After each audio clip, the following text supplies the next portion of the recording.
Welcome everyone to another episode of Gamesymaspod, the podcast where we talk about all things board games, video games, and pop culture. On today's episode, we are continuing our rewatch journey of How I Met Your Mother, as we are joined once again by Alberto, as we are talking about Season 1, Episode 3 and 4. We're breaking it down, giving our thoughts and our theories about the episodes, as well as some overall thoughts about the show. If you'd like to ask us a question, go ahead, send us a message. We're on TikTok, Facebook, Instagram, YouTube, or you can email us at gamesymaspod@gmail.com. All that information, again, will be in the description below. So, with all that being said, go ahead, pull up a chair, grab some dice, y acompáñame a jugar.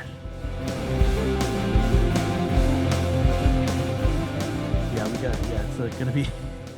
Anime is a whole new... Which we have to do another anime episode, because that's what we're about to hear about anime. But today we're going to be talking about How I Met Your Mother again. Guys, welcome back to another episode. Sorry, we got caught talking about One Piece and Jujutsu Kaisen.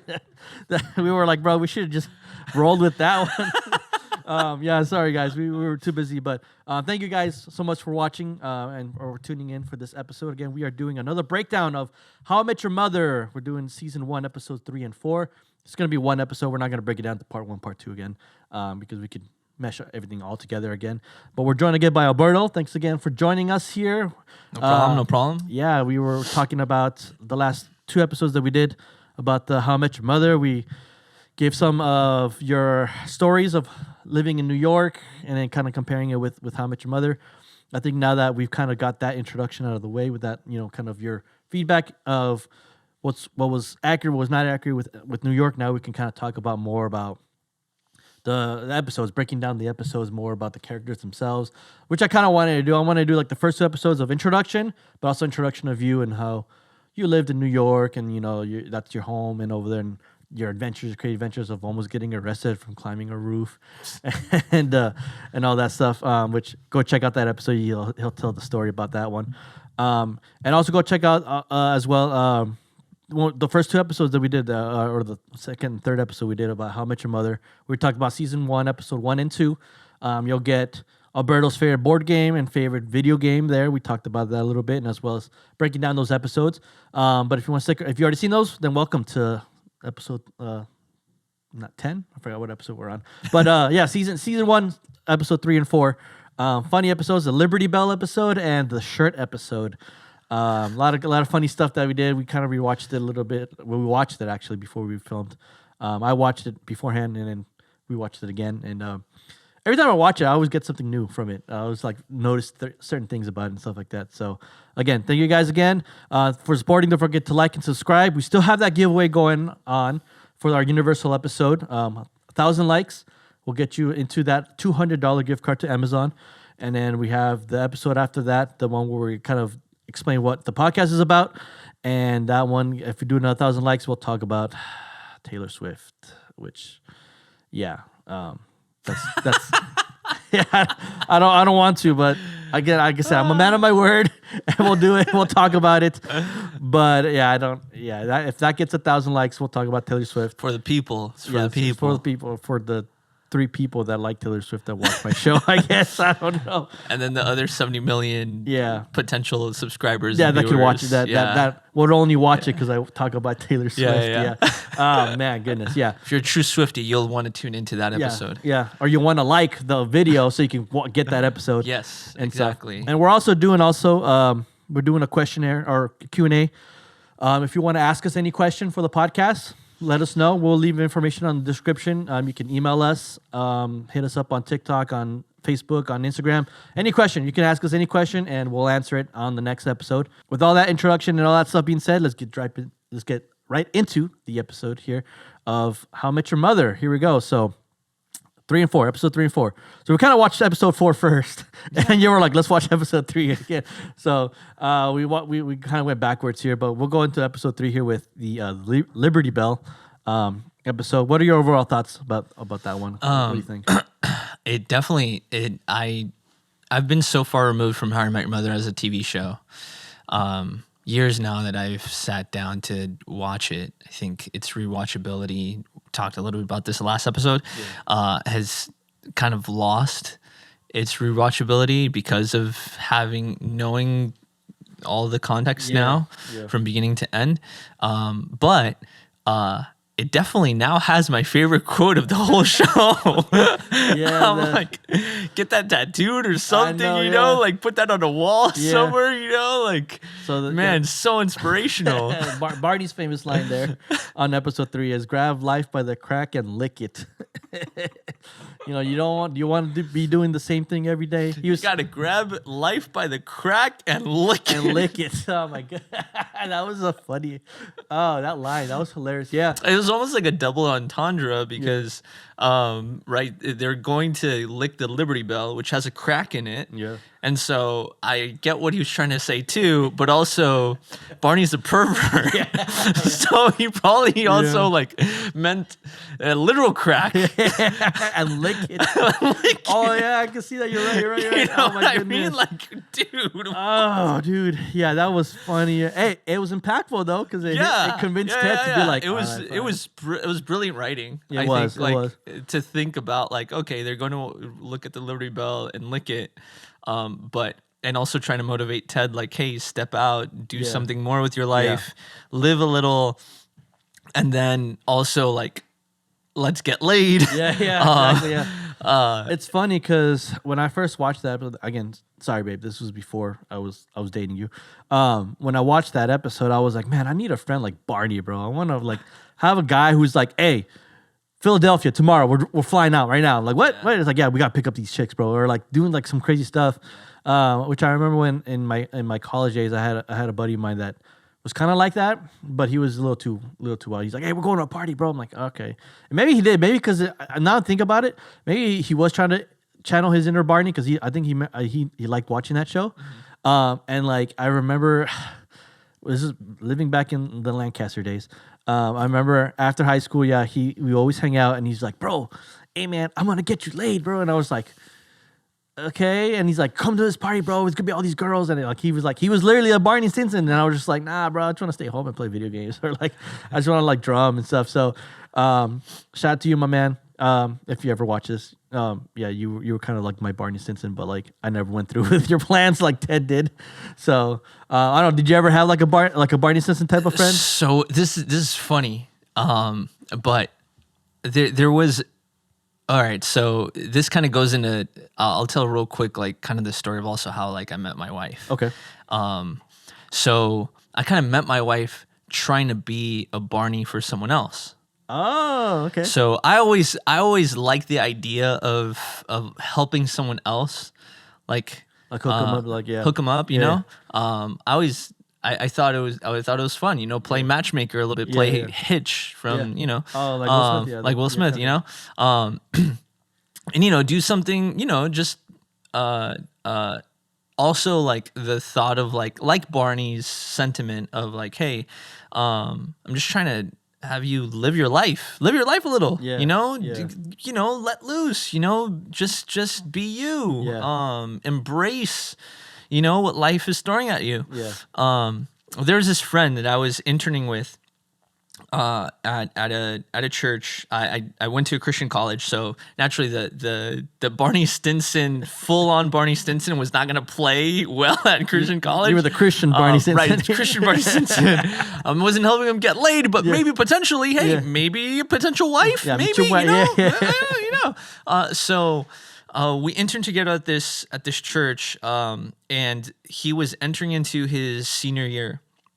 This friend of mine, and this natural angst built up in him, going into his senior year. In that, I'm graduating from this Christian college, Right. hopefully gonna work at some ministry somewhere, but not have anyone to do it with.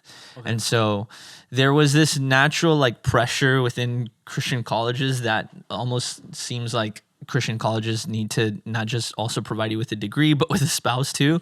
I don't think that's like a the case prerequisite. everywhere. It was like a prerequisite. Yeah. But at least it was strongly suggested at the college I went to. Yeah. And so he felt that pressure. And so going into the new school year, his last year, he was very much like, I want to meet someone. Like, man, I want this year to be the year I meet someone, meet my future wife. Yeah. And I just told him like, bro, I got you. I'll be your wingman. I got you, bro. Like I'll help you through. Like, you know, you just point her out and I'll align the stars for you so you guys can like, you know, hang out, get to know each other, you know, be around each other, all that stuff. And first week of school starts, first day of school, students are coming back, and that first day, the school puts on like this like mixer event where like people are just hanging out, getting to know the new classmen, the new students coming in and reconnecting, all that stuff. And this friend of mine he was always like this social like this bubbly guy who always had like a group of people around him laughing, you know, at his jokes or whatever. Yeah. And so he has these group of girls just like he's talking to and like getting to know and like, you know, just super charismatic, laughing and stuff. Yeah. And then I walk over and just trying to read the situation. Yeah. And he like steps back and whispers over to me like, I found the girl. And I was like, oh, you mean like the one that you know, the one that you want to like try to get to know, try to pursue, you know, that you're interested in, you want to date, whatever. And she's like, yeah, that's her, right? Like all right, who is it, bro? It's her, the one with the shoes. She's ugly, hot pink Keds Walmart shoes on. Who was it? My wife. Dang. So it was Hannah. Really? Yeah. So it was Hannah. Like, I got you, bro. Yeah, I got you. And I was like, at first, the first thing I said was like, really, her? Yeah. Yeah, I was like, ugh. Well, I mean, to be fair, if my wife were to tell you what her impression of me was, she thought that I was a high schooler. Dang. And she was like, who let this high schooler onto like this college campground? Or little this boy, college, your parents like, got? property. Where your parents yeah, where are your parents? Like, isn't this a school night? What's wrong with you? What are you doing out here? Yeah. But anyway, that's how I ended up meeting my wife. Okay. And then through the course of the next few weeks, I was trying to get to know her and her brother, who started going to school too, and just trying to like kind of coordinate so that way like they would come and hang out with our group of friends and kind of coordinate like, all right, you sit here next to my friend, you sit here over by her friend, or I would text my friend like, dude, she's sitting alone in chapel, or she's sitting alone in this class or whatever, you should come over. Like just trying to arrange everything. Yeah. He evidently dropped the ball. I got to know her a little bit more, and things just kind of worked out for me. Yeah. So dang, bro, over here. Yeah. You went over there to try to hook him up, and you got her digits instead. You got the. Well, you know what's funny? It's kind of like Barney. Yeah. In that, you know, Ted wanted to be with Robin, and Barney was trying to help, and Barney ends up being the one. I think you know, when you were telling me that, I think of the future episode we'll probably talk about where when Lily, spoilers if you haven't seen it, but when Lily and Marshall break up, and then Marshall's like, all right, I'm ready to get back in the dating scene. So Barney's like, I'll help you out. And he keeps stealing every girl that Marshall likes. I was like, hey, that was you right there, bro. Like, I like her, I got you. And then he ended up stealing the girl. But he ended up dropping the ball, like you said, and stuff. And behold, you now you're married with 2 kids. Yeah. And, end of season. Dun, dun, dun, dun, dun. roll credits there. Didn't take. And that, kids, is how I met your mother. Didn't take 9 seasons to do. Yeah. You just took like 10 minutes. It took 10 minutes. Yeah. Okay, that's very funny. So you were the Barney Stinson of your friend there at the time, which is funny. Yeah, but like I said, in the show, I think it played a good like a picture of like how that relationship like is and is gonna like progress throughout the show. Because towards the end of that episode, you know, Ted's like, yeah, you know, he said, I like the line he said. He was like, I don't know where I was going in life, but at least I had a good story to tell from his friend, you know, and it all thanks to Barney, because Barney always had, we're going to do this. All right, let's go. It's going to be legendary. And then, you know, they went off, and Ted reluctantly went, but then he had a story to tell and stuff like that. So, you know, yeah, it was good. That episode, we got to see like the dynamic of the relationship between Barney and Ted. Yeah. And I guess it's relatable. Like everyone probably has a friend that's like that. It's like, bro, hey, we're taking, you know, we're gonna go do this, you know, tonight. You know, like, oh, I don't want to, bro. Don't always be, you know, bored at your house doing the same thing, everything. Like, let's go out and grab life of the crack and lick it, bro. Let's do that. That's a funny quote. Yeah, that's a funny quote. And then you also saw Ted, a little bit of Robin and Lily's like relationship, how they wanted to have a girls' night out, but Robin kept getting hit on, and as you pointed out, guys were getting a little too ridiculously close, and that shot every time they would hit on Robin, they were like right here, like as close as I am to the mic. Yeah, like right hey, here, like, yeah, it's like hey there, girl. I was like, whoa, that's a little too close. Yeah. Like, what's going on there? Which is funny. I guess it was maybe for the shot, for the angle, or Yeah, something I like that. guess But it was cool because you saw how Lily was trying to, I guess she got jealous, maybe, or she wanted, like she said, she wanted to cast her net out and see what would she catch. And she ended up getting a gay dolphin instead. Because the only guy who would talk to her was like, you sat on a grape, which my wife made the comment about foreshadowing. I don't know if it could be foreshadowing of how the Lily and Marshall break up for a season, literally, or half a season. I don't know if that's foreshadowing, but that could be considered maybe foreshadowing. How she's kind of curious of like, all she's never known was Marshall. She's never known Marshall and Scooter. That's all she's never known. She's never really been out in the dating pool. Mm-hmm. So maybe she was curious, and that kind of maybe sparked something in her for later episodes to be like, hey, I want to live my dream, stuff like that. And Marshall's like, what are you talking about? I thought we are living our dream. So that was a good foreshadowing. But yeah, that episode had. I really enjoyed that. I prefer that episode over the fourth episode, because again, you saw more of the comedic side, but also like the more dynamic character building of Ted and Barney and Robin and Lily, and then Marshall was just there driving back and forth, going to Philly or not going to Philly, going to Philly. So that was a cool one. And in episode 4, where we have the shirt, where Ted is like, Ted's just an idiot in this episode, man. I remember watching this episode, I was like, bro, why? Where he's dated Natalie 3 years ago, broke up with her on her birthday over an answering machine for a surprise party that they were throwing for her. And that was just cringe. I was just like, oh, my goodness. And then he ends up doing it again 3 years later on her birthday because he thinks that she's not the one. And it was just like, but so it was a frustrating episode for me. It was frustrating, funny episode with Barney because Barney was trying to convince Robin to do all those things for Metro News 1, which was hilarious. I felt like that the lady that played Natalie, I felt like she was a good candidate to be the mom. Had not things gone how it was, how Ted was going off being an idiot, I think she was a good candidate. Which I'll ask you this: what do you think are your top 3, or we'll go top 3 candidates, other than the mom, that could have been good moms, that could have been could have been the mom? Yeah. They played for Ted's. Yeah. How do you think we were good? Yeah, straight up, I will tell you who I'm not. Is her name Stella? Yes, I was gonna say Stella. No. Stella, definitely not. Not a candidate. 100% not. Oh Like, my gosh. definitely not. No. Yeah, she was I dumb. think.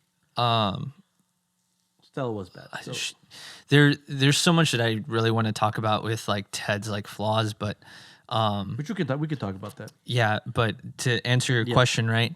I think Victoria. Yes, number one. Yeah, for me, Victoria. I think she was a great candidate. I think she was a good candidate. yeah, I can't remember much of his girlfriends as much as I can remember I of Barney's. Yeah, Barney's was more. Barney's girlfriends were more memorable and Yeah. had greater like character depth than Nora. There was Nora. The I think she was British. British girl. Yeah. The Indian. Yeah, the Indian. And then Quinn. Quinn. There was Quinn also. Robin. Yeah, I was thinking about that too because I was like, who can I put on my list? Obviously, Victoria's my number one. But if you look at the show overall, like he only really is serious with 2 girls. And I think that's Stella and Victoria and Robin. But Robin was like, whatever. Who cares about Robin?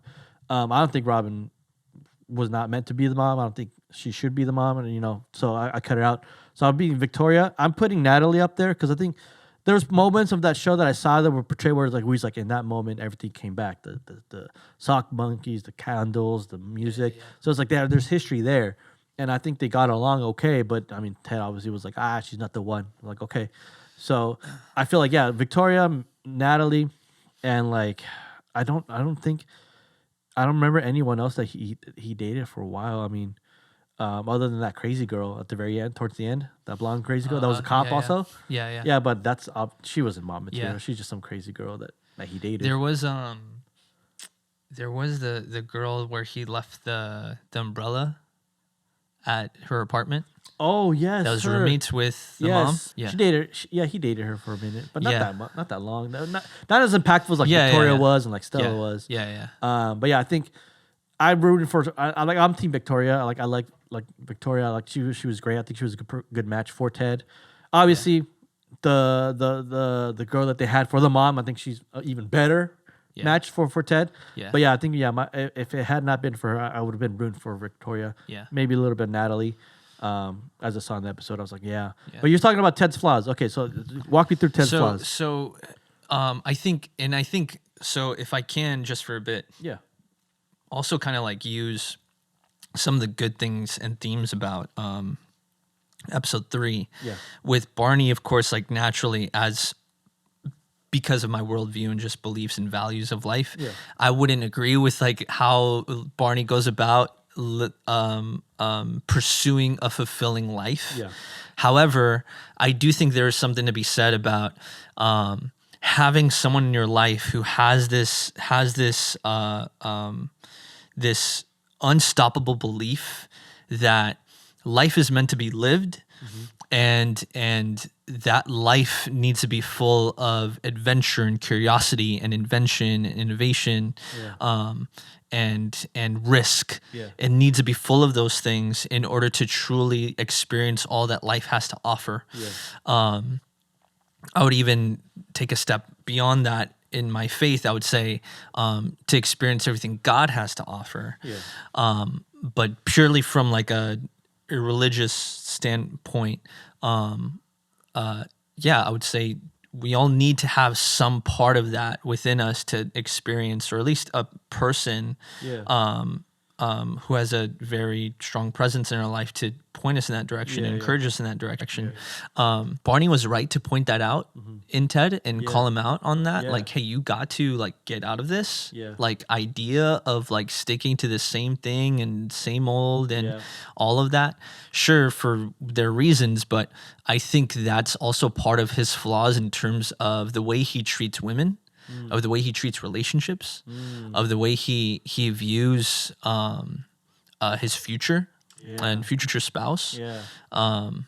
I think it's just it's flippant. Yeah.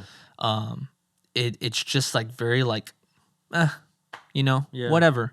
I'm not feeling it. I'm gonna go to the next one. I'm not feeling. I'm going to the next one, and at the same time too, I can see why like the creators also took the leap, spoilers for the end, right? Yeah. In killing off the mom so quickly in less than an episode Yeah. at the very tail end of the series, yeah.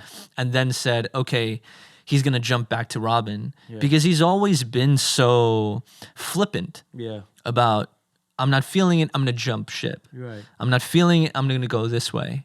I'm not feeling it, and still also he can feel so strongly about something and be so blinded to the warning signs like he was with Stella. Yeah. And spoiler alert. Yeah. Like clearly, dude, like you're not seeing clearly. Yeah. And which is why like also I get your point too of Natalie being a good candidate for the mom. Yeah. Because she definitely could have been. Yeah. Even at the end of the episode, they're like, she got married a year later and had 3 kids. Yeah. She was clearly ready Yeah. to like have a committed relationship. Yep. Yep. They broke up in the first place because he wasn't ready to commit, Yeah. You know, he thought he was. even though he thought he was. Yeah. And it showed such like terrible immaturity in him, Yeah. and also showed just how little he thinks about and treats other people. Other people are not individuals to be respected or cared for or deserving of honesty. They are just there to meet my dreams and goals and ends. Yeah. In this instance being like my future spouse. They need to be the mother of my children. Right. And for them to be the mother of my children need to fit every single thing on my list. And that's now in hindsight also too, like rewatching this series, I think maybe why like it almost rubs me in some way the wrong way. Yeah. Because I think to myself like, that is such a terrible design and terrible view of love and committed relationship. Yeah. because people don't exist in order to meet your ends. Yeah. If you are to love someone, that is a commitment and a choice. It is not a feeling. You can feel love, but the truth is, and you as someone who's been married, and you've been married longer than I have, but I heard this quote today, and it's believed from Dietrich Bonhoeffer. I might be butchering it, and the story goes that he was officiating a wedding. And he told that young couple just a piece of advice, and he said, today you are young and very much in love. He told this couple that he was marrying. Today you are young and very much in love. You might think your love will sustain your marriage, but it won't. Instead, I advise you, let your marriage sustain your love. Wow. And so the idea that marriage was and is a commitment you're making, a vow you're making, a premeditated, conscious, convictional decision that you make to say, I'm stepping into a lifetime of love and sacrifice to this one person in a way that is different from anyone else, is different than how I'm going to feel or do or act or behave towards anyone else, but to this one person. And I may not always feel like it, because quite frankly, right now, the way I feel might change tomorrow. And the problem with Ted is that he was so quick to follow however he was feeling the next day. One day he could feel, yes, this shirt is giving me magic powers and I'm good to go. I'm going to conquer the world. I'm going to get that girl. And then the next day feel as though she's not right for me. I don't feel it. And if you remember in the episode, he never gave any concrete reasons why. When Lily asked him, he was like, she's not the one. I'm like, no concrete answers. No concrete answers. Nothing. No red flags. No like. He said it was what was the word? Ineffable. Yeah, it was like unexplainable. Yeah, like it's like okay, but at the same time, like then what you're saying is you're operating on some instinct, and if we just operate purely on instinct, we're no better than animals. True. And if, as human beings, if we just operated purely on instinct, we're going to treat each other like prey. We're going to treat each other just like they're just another meal to be consumed.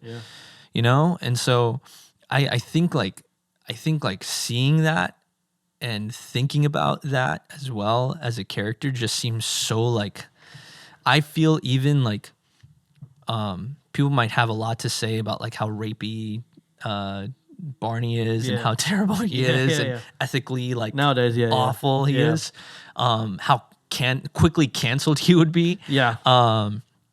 But I feel like Ted is in many ways just as terrible, if not worse. Oh no, I agree. Because he comes off right, this protagonist in this show, and we're supposed to like just accept him as this like unquestionable, idealistic, romantic.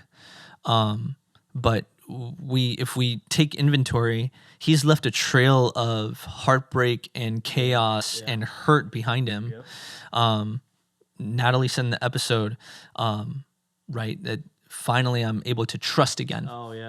You know, like that's a real hurt that people face because someone like Ted just treated another person so flippantly because I'm just not feeling ready for a commitment. Dude, buck up and commit. Just do it. Just decide to commit. Look, you're not feeling like it, then don't jump in the first place. Stop operating on just like flippant emotions, on just temporal emotions. Do it on conviction, on a belief that, man, this is a person I want to get to know again, and I want to try to see if there's anything there. And rather than just jumping headfirst into thinking, okay, now we're gonna get serious, only to discover that your feelings change the next day and follow that, is like hurtful and in many ways traumatic. because then that person now has to live for however long it takes them to get over it. Yeah. Then say like, well, I can't ever enjoy a good thing in a relationship because in the past it was treated so haphazardly. Yeah. It was treated so my emotions and my feelings and my care for the person that I was in a relationship with was treated so quickly and so thoughtlessly that how can I really give myself over to anyone? Yeah. That's harmful. Yeah, it's crazy. Yeah, it's funny you say that because like as you're saying that, I was thinking of like, okay, so yeah, Ted works based off of emotion of how he's feeling and how he wants like this feeling to be tomorrow. Yeah. You know, oh, I want to settle down, have kids, and then the next day he's like, she's not the one. You know, mind. And so it's funny because like throughout the episode, throughout even the series, I feel like it's always like Ted's always complaining about his love life, complaining like, oh, I'll never find this. Oh, I gotta do something.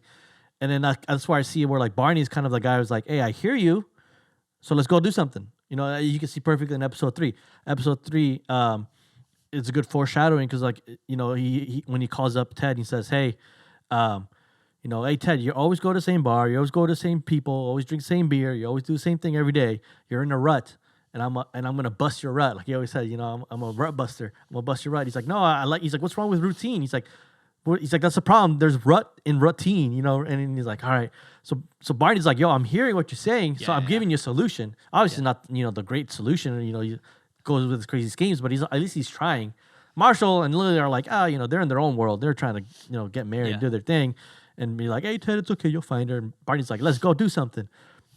When they go do something, or like in episode 4 where he gets back together with Natalie. And Natalie's like, oh, I want to get back together. And Barney's like, no, you shouldn't get back together. You know, there's only two things that you should get back together for. You know, breast implants. You know, that does his little bit there. But he's warning her like, don't get back together with the girl that you knew it wasn't the one. Like in a way, Barney was spitting wisdom at Ted, trying to tell him like, hey, don't do this. You know, let's go hook up with other girls. You know. You think you want the love of your life and settle down, but you don't want to. You just want to hook up and feel it how it feels and then move on. And he's like, I'm giving you the solution. But Ted's like, nah, I want to, Which in a way, Barney was absolutely right. Yeah. You know, like Ted he wasn't really looking for, he thought he was. Yeah. But no, he wasn't. Yeah. He just wanted to screw around. Yeah. That's how it is. And that's why I think Barney is the best friend. Marshall's best friend, but Barney's like a true best friend because Barney's like, I know you, bro. I know how you are. You're just like me. He sees through the crap. Yes, he does. He does. And he goes out by it the wrong way, but at least he's trying to do something where Marshall's like, dude, bro, I support you. I'm going to do you. You know, which again, Marshall, not wrong with Marshall for supporting his best friend. Yeah. But as a best friend, you should be like, bro, dog, I like the line where it's like, you don't break up over you don't break up over a voicemail. And he's like, yeah, dude, email. And I'm like, bro, that's not the way to do it. Like, you want, like, which brings me to another point, which as you were talking is, I feel like here's a hot take on that. I think Barney's the main character of the show. How I Met Your Mother? How I Met Your Mother. I think he's the main character. The reason I say it is because I think even the show knows that maybe Barney is the main character because remember whenever they talk about movies and Barney thinks the bad guy is the main character, where he thinks like, the Karate Kid, Billy Zabka was the main character. He was the true Karate Kid. And so now like almost a meta. Meta thing where it's like thing. You can kind of see Barney as kind of the villain because he's always like, I'm gonna steal girls, stuff like that. But it's like, maybe reality, he is the main character because he's the one helping his friends. Even though it's a weird way how he does it, but he's helping his friends. Yeah. And then okay, let's look at the last season. Yeah. What's it all based around? Barney and Robin. Yeah. He's the main character of his story. Obviously, a DV gets at the very end where it's like he meets the mother, but it's like it's always Barney doing these things. Yeah, that's my hot take. That's a very good point. That's a very good point because I think out of everyone's story, I think Barney's was the most well-rounded. Yeah. Because even at the end, right, he ends up knocking up some girl. Yeah. And he ends up having a daughter. Yeah.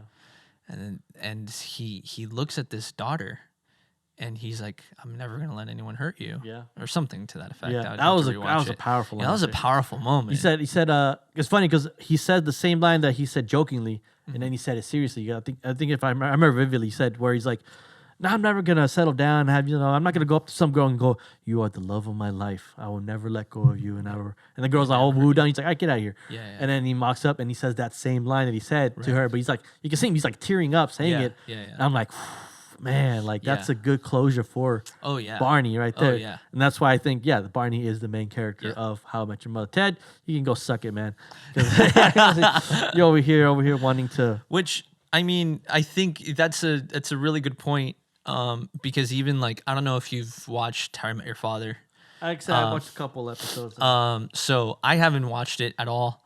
But what I did watch, because it came up on like YouTube algorithm, was the scene where Barney makes a cameo in. I remember that. Yeah. In How I Met Your Father.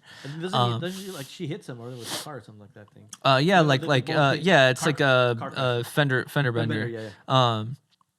And he's talks about his daughter too, and like very much redeemed. I think he has like, I don't know if it's like lawfully he had to put it on or if he did it like by self-discipline, but it's like a collar that like shocks him whenever he's trying to hit on a girl or something like that. But just the fact that the creators brought him back, as opposed to the other characters, I think does say something about the weight of Barney as a character. They brought Robin back too. Oh, did they? Yeah, they did a scene where they're at, I think, McLaren's. And Hilary Duff's character's there, and Robin's there, and he's like, "Are you Robin Scherbatsky?" And so they have that interaction. But I think I've only seen Robin and I've seen Barney. But again, why are they bringing both those characters back? Why not bring back Ted? Why not bring back Marshall? Right. So, but which we'll never know now because it's done. R.I.P. Sorry for getting canceled. How much for? Yeah. But I mean, we still love you, Hilary Duff. You're still cool. But that's my hot take. I think Barney is the main character. I take it. I don't think it's that. I don't think that's that much of a hot take. I mean, I get like you people. You have your Ted supporters that are like, he's just a hopeless romantic trying to find his love of life. I was like, yeah, he is, but he's doing it the wrong way. Especially we saw in episode 4 here. He broke up with Natalie again on her birthday at dinner. I mean, you learn quickly what Krav Maga was. Yeah. It's not Pilates. And so, but again, like I said, I saw flashes of like, okay, this could have been the mom. This could not, but Ted being Ted, getting in his own way, messing up his own life. But yeah, like it's interesting. We said, especially with you're breaking it down with like the whole concept of marriage and like your love life. And I'm like, bro, like Ted should have like listened to that speech. Yeah. And he would have been better off instead of going through all these heartaches, dealing with Stella. Yeah. Messing it up with Victoria. Yeah. But I think Victoria would have been perfect. Stella. It was horrible. Which, it's like, dude, There were signs. There were signs, a lot of signs there where it's like, I think the biggest sign for me was when she'd never watched Star Wars. She never saw Star Wars. And then Marshall's like, bro, you can't marry this woman. She's never even seen Star Wars. What if she doesn't even like Star Wars? And then she watches Star Wars and then and they're like, she lies to them like, oh, I loved it. Like, yeah. And then Marshall sees to that. It's like, you hate it. He's like, yeah, I don't get it. And he's like, you can't. He's like, look, you're not marrying just Ted. You're marrying Star Wars. You're marrying all his nerdy stuff. Can you deal with that? Those were big signs where like red flags where it's like, sure, or the olive theory that he had and stuff like that. Sure. But here's the thing with that, right? So, it goes back to what I was saying in that marriage or even just any committed relationship is a decision first, not a feeling. Right. And as someone who is kind of in that boat too, in that, my wife doesn't share the same interests as me. Right. She thinks anime is kind of stupid. I've tried. Hannah. I've tried. It's the best. She prior to marriage never watched as much TV or movies as now. She's come around a little bit. She does enjoy it more, but truthfully, if you were to ask her if we didn't have a TV for the rest of our lives, she'd be content. Yeah, she'd be happy. It wouldn't make any difference to her. If she never watched a single other thing in her life, she wouldn't care. Fine. She'd be fine. I would think differently. Yeah. Even like so many different things. But at the end of the day, like we are choosing to stay committed to each other and love each other, regardless. Mm-hmm. And so I get I get Marshall's notion too, but at the same time too, Marshall's a little bit of a hypocrite there. Because Marshall and Lily also have plenty of things that they disagree on, plenty of things that they don't see eye to eye on, things that maybe if the roles were reversed and Ted was the one married, and Marshall was a single guy trying to get with Lily, or have something serious with Lily, Ted would probably say something similar. She's not into like something as frivolous as Star Wars. Sorry, any Star Wars fans. Look, I'm a Star Wars fan too. But like, let's face it. I mean, George Lucas and Disney aren't gonna like pay for marital counseling for you, dude. Like, it's just not gonna happen. Like, and you're not gonna watch Star Wars and find like deep like marital lessons or relationship lessons. That is true. You'll find don't kiss your sister. It's a space opera. You know, space Jedi. Jedi. Yeah, like come on, man. Lightsaber duels and fights and space battles. It's not. There's nothing else to it. There's nothing, something inner being. You know? Right. And you know, don't choke your wife, dude. Anakin. Also that theme of like just follow your heart, just do whatever like you feel is best. I think we're coming to a place to even in modern pop culture and media where that is being challenged a lot more. And I think one big movie that really began to challenge it was 500 Days of Summer. Here's the premise, right? Zoe Deschanel's character plays a character named Summer. And Joseph Gordon-Levitt's character is this hopeless romantic who meets this girl and it's like, oh, she's perfect. Things don't work out somewhere near half of the movie. And they reconnect, but his hope is that the relationship will rekindle. It doesn't. She ends up marrying someone and he's like has all of these like awful thoughts about her, about her character and all this, and you watch it on the first go around, you might think Summer sucks, she's a terrible person. But if you rewatch it at least more than once, you might find that the intention of the director, and the director said this, that Joseph Gordon-Levitt character is deeply flawed. He's extremely idealistic and immature, and the fact that he projected his expectation on Summer shows a lot of immaturity on his part. And that's the same thing with Ted. The same thing with much of these characters in How I Met Your Mother. Particularly, especially Ted, as the main character. So many stories have been told to us, like How I Met Your Mother, and also challenges the idea of like this idealistic idea that love is an instinct and a feeling foremost, rather than it's a decision and a conviction. And where I would believe that love is a conviction and a decision much more than it is a feeling and an instinct, because there might come a point where I don't really love you that much right now because you're being kind of sucky, and I'm annoyed at you, I'm frustrated at you, I'm mad at you, you really hurt me. We gotta break up. We gotta like I gotta leave. Like that's harmful. That's true. Toxic. It's toxic. Very toxic. Ted is very toxic. I think I agree with you with that. And he learns the hard way. But I feel like, all right, I feel like we beat these 2 episodes to death. Explaining enough. Probably covered the whole series. The whole series, but it's okay. We'll keep going with the episodes because I love. We're rewatching and we're remembering things, and we get to see maybe our theories were wrong. Maybe we skipped an episode where they answered it, and we're like, oh snap, we forgot about that. Who knows? But yeah, I feel like it was a good talk. That was awesome talking about 3 and 4. I will say this: episode 4 has my favorite line that I'll tell you about it, where he's like, friendship over. Where he's like, you dumped a porn star, friendship over.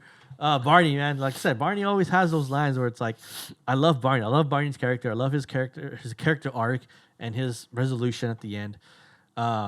Even Marshall and Lily's kind of like how they go through the struggles of marriage and stuff like that. You see a little bit of it. They obviously go by it the wrong way sometimes. But it's kind of seeing them where it's like you always know that it's always Marshall and Lily. Like they're like the foundation. They're like the rock. Where it's like they're married. They're gonna stick together. They always stick together. no matter the hardships they go through. And you see that, and it's pretty cool. Robin, she's my least favorite character. I don't really like her as much. She has some moment. I think the moment where like she finds that she can't have kids. I think that episode was done beautifully, which we'll get into in the later season, where she's like talking to her imaginary kids. It's like, this is why I'll never have you, and then they disappear. She's in the park bench by herself. I'm like, ooh, that was pretty dark. Or pretty deep, actually. Sorry, but I know I mentioned the dad, Marshall's dad, dying. Oh, that was a good. That was a good one. That was a great. That was the way they shot it and the way they did the timer, the countdown. Yeah. Oh man, even at the end with like Barney saying, "I'm ready to meet my dad." Yes, that was a good one too. That was yeah. Like I said, they have good. Everyone but Ted has good character arc, like stuff. Ted's just there, like, hey, that's what I'm saying. Like, maybe Ted's not the main character. Maybe these are the ones. Maybe the writers are trying to prove that. But either way, we beat episode 3 and 4 to death. I can't wait to do 5 and 6 and continue on. I want to talk to you about when we get to the season finale, because I think the season finale of season 1 is a good it's a good compare and contrast of like Ted and Marshall, how that episode ends and stuff like that. It's insane. I thought it was really cool. But again, thank you much for joining us. Thank you so much for joining us here, talking. Thank you for the good. That was some good stuff you said about marriage and love, stuff like that. Ted, you should have been listening to this, my boy. You saved yourself 9 seasons of heartache. But again, as I said, I love doing this. These rewatch episodes, deep dives. I think I want to do more deep dives and stuff like that. We did the first 2 episodes. Got your history of New York. And some other things. I mean, eventually when we watch more, you'll probably nitpick some stuff that you can share with your experiences in New York. But yeah, 3 and 4, go watch those series if you haven't seen them. Check it out. And thank you guys so much for listening. Don't forget to like and subscribe for some more content. And catch you guys next time. Y nos vemos para la próxima.